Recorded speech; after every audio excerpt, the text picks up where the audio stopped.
జై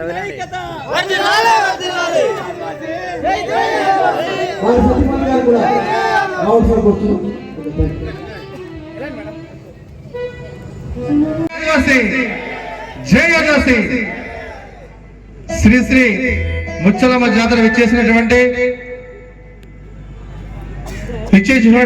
పెద్దలకు చిన్నలకు ఇక్కడ గ్రామ ప్రజలకి వివిధ గ్రామ ప్రజల నుండి వచ్చినటువంటి ప్రజలందరికీ కూడా ఈరోజు అల్లూరు సీతారామరాజు జిల్లా చింతపల్లి మండలం చింతపల్లి గ్రామంలో ఇంతటి చక్కటి ఉత్సాహంగా ఏర్పాటు చేసినటువంటి ఈ ముచ్చాలమ్మ జాతరకి ఇచ్చేసినటువంటి శతకోటి జన ప్రజలందరికీ కూడా నా తరపున, నా స్వచ్ఛంద సేవా సంస్థ తరపున, నా సంస్థలో పనిచేస్తున్నటువంటి 3 రాష్ట్రాల్లో 2,40,000 సభ్యుల తరపున మీ అందరికీ కూడా చేతులు జోడించి శిరసు వంచి పాదయాత్ర కలిగిస్తున్న మీ అందరికీ కూడా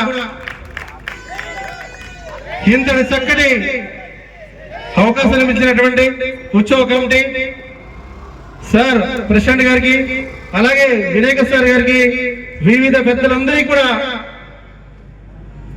ప్రత్యేకమైనటువంటి ఆదివాసీ స్వచ్ఛంద సేవా సంస్థ తరపున మీ అందరికీ కూడా ప్రత్యేకమైనటువంటి ధన్యవాదాలు తెలియజేస్తూ ఈ రోజు ఇంతటి చక్కటి కార్యక్రమంలో మనమంతా కూడా విక్షేసిస్తున్నటువంటి సోదరి సోదరులందరికీ కూడా నా సంస్థ కోసం కొద్దిగా చెప్పేస్తా పరిస్థితి ఏం చేస్తాను. ఎందుకనగా ఈ యొక్క సంస్థ దాదాపు 4 సంవత్సరాల కాలం పాటు నడుస్తున్నటువంటి వ్యవస్థ. ఈరోజు 3 రాష్ట్రాలు ఆంధ్ర, తెలంగాణ, ఒరిస్సా 3 రాష్ట్రాల్లో 2,40,000 మంది చిలకల ఈ సంస్థలో ఉన్నటువంటి పరిస్థితుల్లో భాగంగా దాదాపు 100 మంది ఇక్కడ ఉపాధి పొందే పరిస్థితుల్లో భాగంగా దీనిలో ఆపరేషన్ విషయంలో కానీ, ఎడ్యుకేషన్ విషయంలో కానీ, అలాగే గ్రామాభివృద్ధి విషయంలో కానీ, నైట్ స్కూల్స్ అని, వాలంటీర్ వ్యవస్థ అని, ఇలాంటి చాలా కార్యక్రమాలు చేసే భాగంగా ఈరోజు మన స్వచ్ఛంద సేవా సంస్థలో నా గిరిజన ప్రాంతంలో ఈరోజు ఎంతో మంది ఈ వ్యవస్థ ద్వారా నిజంగా నిరుద్యోగత చదువుకునే పరిస్థితుల్లో భాగంగా ఐఏఎస్ ఐపీఎస్ ఆఫీసర్లను కూడా సివిల్ సర్వీస్ కోచింగ్ కూడా పంపించే కార్యక్రమంగా ఈ వ్యవస్థ తీసుకురావడం జరిగింది. అందుకబట్టి మీ అందరికీ కూడా ఈ సంస్థకి పరిచయం చేసే భాగంగా ఈ ట్రస్ట్ ద్వారా ఏ ఆపరేషన్ అయినా కూడా ఉచితంగా వైద్యం చేసే పరిస్థితి తీసుకొచ్చారు. ఈవెన్ కార్పొరేట్ హాస్పిటల్లో విశాఖపట్నంలో ఉన్నటువంటి అపోలో హాస్పిటల్ కానీ, సెవినిల్స్ కానీ, గాయత్రి హాస్పిటల్ కానీ ఏ ఆపరేషన్ అయినా కూడా ఎన్ని లక్షల ఖర్చు అయినా కూడా పూర్తిగా ఉచిత వైద్యం చేసే పరిస్థితి తీసుకొచ్చారు. అంతేకాకుండా నా ఆదివాసీ బిడ్డల సోదరులందరికీ కూడా ఉన్నత స్థితిలో పోవాలనుకుంటే, ప్రధానంగా నా గ్రామాల అభివృద్ధి చెందాలనుకుంటే, నిరుద్యోగత నుండి అక్షరత వైపు వస్తే గానీ నా ఆదివాసీ తాండాలో బాగుపడే పరిస్థితి ఉండదనే ఉద్దేశంతో ఈరోజు పెద్ద పెద్ద చదువుల కోసం ఎన్ని లక్షల ఖర్చు అయినా కూడా విద్యా కోసం ఖర్చు పెట్టే పరిస్థితి తీసుకొచ్చారు.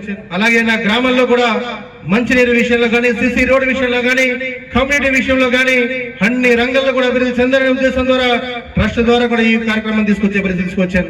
అందుకబట్టి మీరందరికీ కూడా ఆదివాసీ స్వచ్ఛంద సేవా సంస్థ నా ఏజెన్సీ ప్రాంతంలో 11 మండలంలో 11 బ్రాంచీలు ఉండే పరిస్థితి, 3 రాష్ట్రాల్లో ఉండే పరిస్థితి తీసుకొచ్చాను. అందుకబట్టి ఈ అందరికీ కూడా తెలిసే పరిస్థితి కావాలని కూడా మనస్ఫూర్తిగా మీ అందరికీ కూడా కోరుచున్నాను. అంతేకాకుండా ఈ సంస్థ ద్వారా పాటు మిగతా అవేర్నెస్ కార్యక్రమాలు కూడా తీసుకొచ్చాం. గ్రామాల్లో అవేర్నెస్ కార్యక్రమాలు కావాలనే ఉద్దేశంతో కూడా ఈ ట్రస్ట్ ద్వారా కూడా తీసుకురావడం జరిగింది. అంతేకాకుండా పూర్తిగా ఇలాంటి కార్యక్రమాలు మన గిరిజన ప్రాంతాల్లో ఉండే పరిస్థితి కావాలి. ఇలా పండుగలు ప్రతి ఏడాదిగా జరుపుకునే పరిస్థితి కావాలి.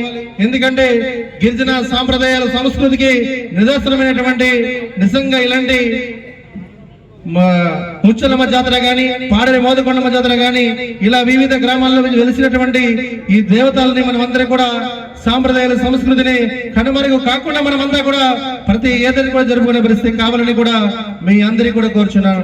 అంతే భాగంగా మనమంతా కూడా కలిసికట్టుగా సమృద్ధిగా ఉండే పరిస్థితి కావాలని కూడా మనస్ఫూర్తిగా కోరుతూ ఇంతటి చక్కటి అవకాశం ఇచ్చినటువంటి మన కమిటీ సోదరులు కూడా మా స్వచ్ఛంద సేవా సంస్థ తరపున ప్రత్యేకమైన ధన్యవాదాలు తెలియజేస్తూ ఈరోజు మా సంస్థ ద్వారా ఈరోజు ఈ ఒక రోషన్ ఆర్కెస్ట్రా ఇచ్చే కార్యక్రమం తీసుకొచ్చాం.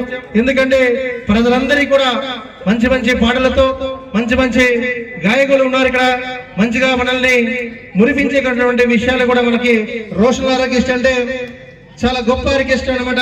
దాదాపు 10-15 సంవత్సరాల నుండి మనం చూస్తున్న పరిస్థితుల్లో భాగంగా రోషన్ ఆర్కెస్ట్రా అనేది గొప్ప ఆర్కెస్ట్రా. అది కాబట్టి ఇలాంటి ఒక మంచి గాయాన్ని కూడా అందించే పరిస్థితుల్లో భాగంగా ఈ రోజు సంస్థ ద్వారా కూడా ఎవరైతే ఉత్సాహ కమిటీ ఇక్కడ అడగడం జరిగిందో వాళ్ళకి మా ట్రస్ట్ తరఫున ఇదే కాకుండా ప్రతి విషయంలో కూడా తోడు ఉంటామని కూడా మనస్ఫూర్తిగా కోరుస్తూ ఇంత చక్కటి అవకాశం ఇచ్చినటువంటి గ్రామ పెద్దలకి అలాగే ఉత్సవ కమిటీకి నా తరఫున నా సంస్థ తరఫున మీ అందరికీ కూడా చేతులు జోడించి శిరసు వంచి ఇక్కడ అవకాశం ఇచ్చినటువంటి అధ్యక్షుల వారికి ఒప్పు చెబుతూ సెలవు తీస్తూ జై ఆదివాసీ, జై జై ఆదివాసీ.